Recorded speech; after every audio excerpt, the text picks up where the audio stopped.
Offline. ये बाबा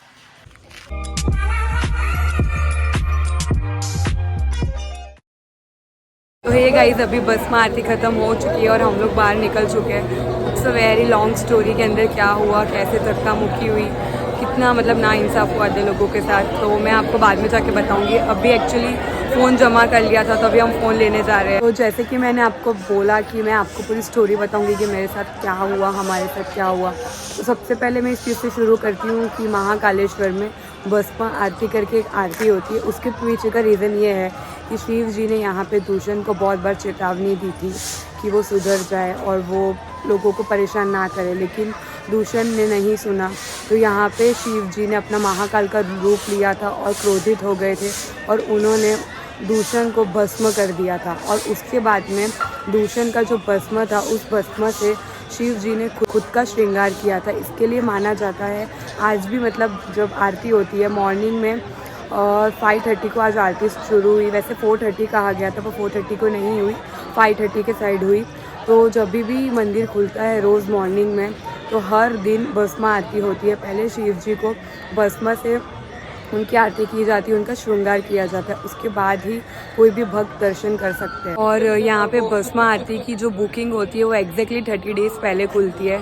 for example अगर आपको 25th डेट की लेनी है तो आपको लास्ट मंथ के 25th पे आपको बुकिंग करनी रहेगी। और जो स्लॉट होते हैं वो मॉर्निंग में 8 o'clock को आते हैं, बट उनकी वेबसाइट में बहुत ज़्यादा ग्लिच है, बुकिंग नहीं होती है बहुत इजीली। बिकॉज मैं खुद बहुत टाइम से ट्राई कर रही थी बट बहुत मुश्किल से बुकिंग मिली। आपको पहले 400 स्लॉट्स दिखेंगे, फिर 0 दिखेंगे, फिर पेमेंट करने जाओगे तो 0 हो जाएंगे, फिर से 100 हो जाएंगे।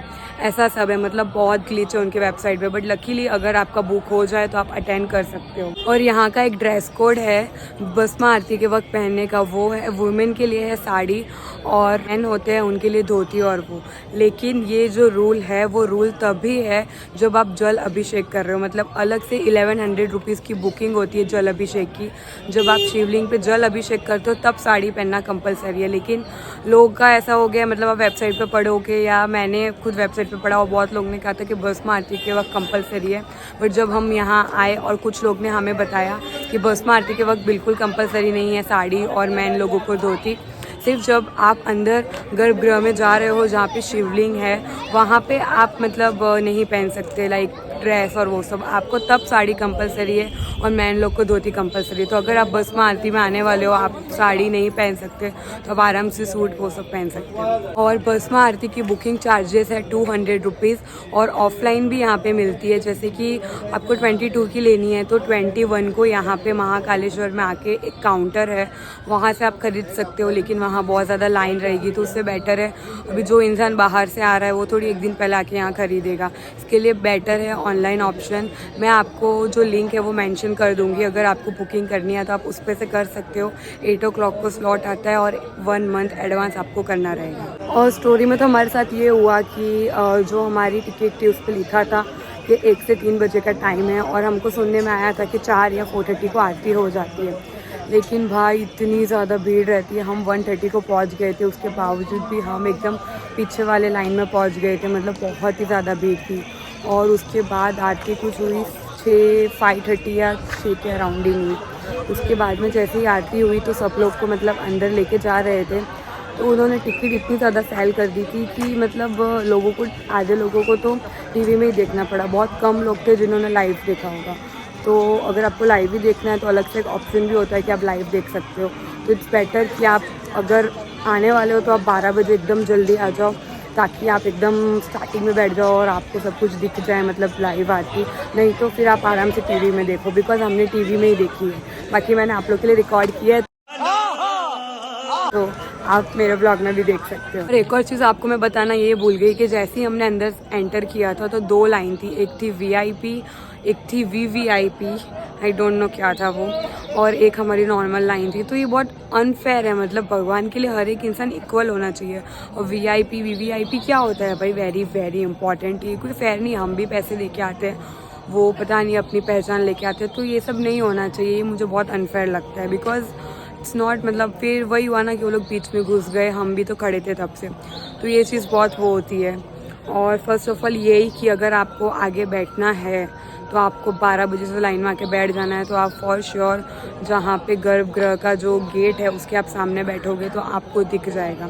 और दर्शन के लिए बहुत धक्का मुक्की होती है, तो अगर कोई भी सीनियर सिटीज़न को आप ला रहे हो तो उनको प्लीज़ सीनियर सिटीज़न के वो व्हील चेयर से आप मतलब उनको लेके जाइए, क्योंकि बहुत ज़्यादा धक्का मुक्की होती है। आधे बच्चे दब गए थे, रोने लगे थे। तो उससे बेटर है कि आप मतलब बच्चों को और सीनियर सिटीज़न को मत लेके आओ। मैंने देखा आज कितने छोटे छोटे बच्चे थे, उनको कितने परेशान हो रहे थे, कितने घंटे से हमने वेट करना पड़ा। हम यहाँ पे कुछ 1:30 साइड आ गए थे, अभी 7:30 हो गया, मतलब कितने घंटे हो गए। तो आप इट्स बेटर, भाई it's all up to your choice. अभी मैं उसमें कुछ नहीं कमेंट करना चाहती। तो बस गाइस, भस्म आरती के बारे में यही था। और अभी हम उज्जैन में और भी जगह घूमेंगे। अभी तो हम फटाफट जाएंगे घर तो नहीं, होटल। उसके बाद हम करेंगे नाश्ता, बिकॉज तो मेरा इंटरमीडिएट फास्टिंग चल रहा है, 75 डेज़ चल रहा है, तो बहुत दिक्कत होता है 75 डेज़ करने में। बट अब चैलेंज लिया है तो अब चैलेंज तो ये होता है कि अगर आपको प्रॉब्लम्स आए तो भी आप करो। इसके लिए I will do it for sure.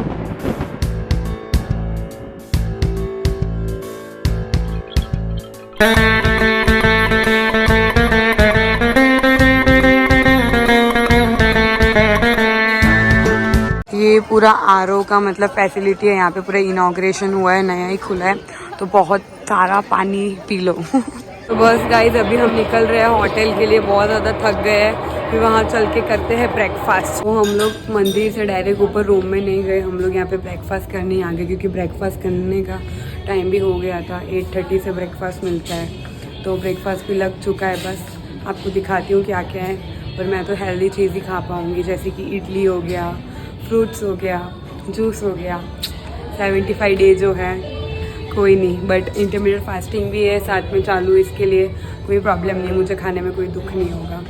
पर मैं आपको दिखाती हूँ कि यहाँ के ब्रेकफास्ट में क्या क्या है। तो गाइस, यहाँ के ब्रेकफास्ट में वाटरमेलन, पपैया और बनाना है। यहाँ पे इडली सांभर है, यहाँ है मसाला डोसा, यहाँ है पूड़ी और भाजी।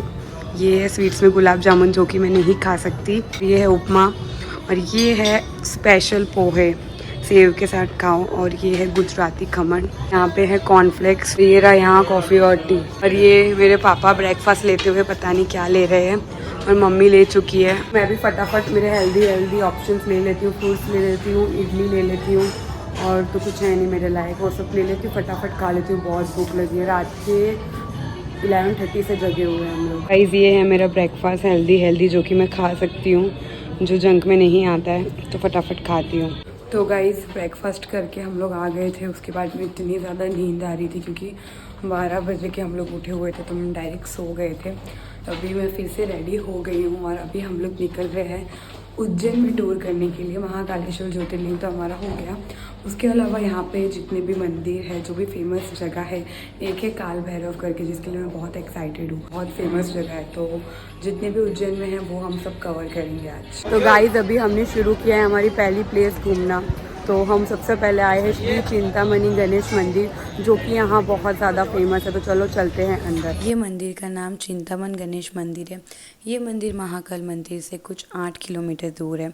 ये मंदिर की मान्यता है कि ये जो गणेश जी की मूर्ति है वो स्वयंभू प्रकट हुई है। यहाँ पे प्रसाद मिल रहा है, मोदक, जो बहुत टेस्टी है। इस मंदिर में बहुत यूनिक चीज़ है कि जब आप कोई विश मांगते हो तब हम एक उल्टा स्वास्तिक करते हैं। जैसे आपकी विश पूरी होती है तो आप उस स्वास्तिक को सीधा कर देते हो, और यहाँ पे एक आप विश मांग सकते हो धागा बांधते हुए। अभी हमने जहाँ दर्शन किया उस मंदिर का नाम है श्री विघ्नेश्वरता गणेश मंदिर, और यहाँ के पीछे भी एक एपिक स्टोरी है जो रामायण से रिलेटेड है।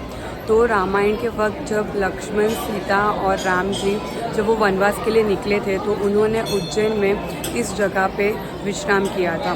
तो उस वक्त सीता माता को प्यास लगी थी, तो लक्ष्मण जी ने अपने बाण से धरती में से पानी निकाला था, तो एक कुआं बना था। तो उस कुआं का नाम है बावड़ी। तो यहाँ पे वो कुआं आज भी है। वैसे गंदा हो गया है बहुत ज़्यादा, तो वीडियो में गंदा दिखेगा, लेकिन बस इसके लिए ये जगह एकदम प्राचीन है, पुरानी है। ये जो मंदिर है वो सीता माता, लक्ष्मण और राम जी से बनाया हुआ है। और जब उन्होंने पानी पी लिया था उसके बाद उन्होंने यहाँ पे गणेश जी की आराधना की थी, इसके लिए यहाँ पे गणेश जी का मंदिर है। और मंदिर से बाहर निकालते ही छोटी छोटी शॉप्स हैं, यहाँ पे सब कुछ आपको मिल जाएगा। और सामने भी शायद एक और मंदिर है। हमने श्री चिंतामन गणेश मंदिर के दर्शन कर लिए हैं। उसके बाद बाकी के जो फेमस मंदिर अभी हम वहाँ जाएंगे, और मैं आपको एंड ऑफ द मतलब जब मैं 5 और 6 मंदिर घूम लूँगी तो मैं आपको बताऊँगी कि कितना मुझे चार्ज लगा रिक्शा का जो हमने किया है और कितना क्या टाइम लगता है और आपको कैसे जाना है। तो अभी सेकंड प्लेस में हम आ चुके हैं ब्रूथारी गुफा। यहाँ मुझे रिक्शा वाले ने बताया कि सीएम जो योगी आदित्यनाथ है वो यहाँ रहते थे और अभी कुछ थोड़े 1 मंथ पहले ही सीएम योगी आदित्यनाथ यहाँ रुके थे। ये जगह महाकाल मंदिर से कुछ 3.5 किलोमीटर है जिसका नाम है भरतरी गुफा। तो मेरे पीछे गुफा नंबर 1 है, तो अभी चलते हैं गुफा नंबर 1 के अंदर। यहाँ पर टोटल 2 गुफा है। पहली गुफा का नाम है भरतरी गुफा। यहाँ से रास्ता है नीचे जाने का, बहुत सफोकेशन है, एकदम छोटा छोटा है। अभी हम लोग चलते हैं गुफा नंबर 1 में। भरतरी गुफा एक बहुत यूनिक जगह है घूमने के लिए। अगर आप उज्जैन से तो आपको डेफिनेटली घूमना चाहिए। ये बाबा भरतरी जी की प्राचीन गुफा है। यहाँ से बाबा भरतरी जी 4 धाम जाते थे, 4 धाम का जल लेकर के आते थे और यहाँ जल चढ़ाते थे। यहाँ का पुण्य और दर्शन का लाभ ऐसा है, जैसे अपन 4 धाम का दर्शन करते हैं वैसे ही पुण्य और लाभ मिलता है। जय बाबा भरतरी की। जय बाबा भरतरी। जय हो बेटा। भाई साहब इतनी ज़्यादा गर्मी है कि आपको दिख ही रहा होगा मेरे फेस पे, और रास्ता भी बहुत ज़्यादा कंजस्टिंग है, मतलब बहुत छोटी छोटी सीढ़ी है। और जहाँ से हम एंटर करते हैं वहाँ से एक तो हमें ऊपर जाना है। खतरनाक केव्स है, खतरनाक गुफा है। यह जो गुफा है वो साधु और संत लोगों के लिए एक तपस्वी की जगह मानी जाती है। यहाँ पर टोटल 2 गुफा है। पहली गुफा थी वो भी थोड़ी कंजस्टिंग तो थी, इतनी गर्मी थी कि क्या ही बोलूँ। और एक दूसरी गुफा भी है, वो तो बहुत बाहर से कंजस्टिंग दिख रही है, लेकिन चलते हैं फिर भी, अब घूमना है तो अब जैसा भी हो जाना तो है। यहाँ पे दूसरी गुफा है जिसका नाम है गोपीचंद गुफा। ये इतनी ज़्यादा सफोकेटिंग नहीं थी क्योंकि इसका जो उतरने का रास्ता था वो बहुत सही था। कैसे झुक झुक के निकल रहे हैं क्योंकि जिनकी हाइट बड़ी उनकी तो वाट लग जाएगी। सक्सेसफुली सेकंड गुफा से बाहर आ गए हैं। पसीने की हालत तो आप देख ही सकते हैं, बहुत ज़्यादा पसीना हो गया। हे भगवान। भरतरी गुफा के पीछे का रीज़न ये है कि जैसे कि मैंने आपको विक्रमादित्य का सिंहासन बताया था, विक्रमादित्य जी के ये भाई थे भरतरी। तो जब इनकी शादी हुई थी इनकी पत्नी के साथ, तो इनकी पत्नी किसी और को पसंद करती थी ऐसा इन्हें पता चला। तो वो साधु संत बन गए। तो उन्होंने इस जगह पर जाकर तपस्या की बहुत देर तक। इसके लिए ये गुफा प्रचलित है भरतरी गुफा के नाम से। तो अभी हम ब्रूथहारी जो गुफा थी वो अभी हम घूम चुके हैं। इसके बाद अभी हम जाएंगे एक दूसरी जगह। और मेरे पीछे ये नदी है जिसका नाम है शिप्रा नदी। अभी थोड़े टाइम पहले ही अभी बहुत ज़्यादा बारिश हुई थी, डैम से पानी वानी छोड़ दिया तो ये सब कुछ ओवरफ्लो हो गया था। तो अभी चलो चलते हैं तीसरी जगह। 2 जगह हमने घूम ली है। Now we are going to third place.